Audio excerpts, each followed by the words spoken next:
মাননীয় speaker, doctor Yunus বাংলাদেশের সম্পদ না পৃথিবীর সম্পদ। আমি দেখেছি আমাদের মাননীয় পররাষ্ট্রমন্ত্রী বলেছেন this will not effect our relationship, বহির্বিশ্বের সাথে আমাদের সম্পর্কে। ঠিক তার পরের দিনই জন কেরি বলেছেন উই আর কনসার্নড। 23 জন কংগ্রেসম্যান বলেছেন উই আর কনসার্নড।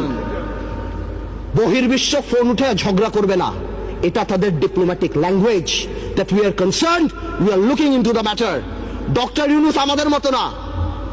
আমার ফোনে সবচেয়ে বড় ভিআইপি ফোন করে জয়নাল আবেদিন ফারুক সাহেব, আর ডক্টর ইউনূসের ফোনে ফোন করে হিলারি ক্লিন্টন। মনে রাখতে হবে সে কোথায় উঠে গিয়েছেন।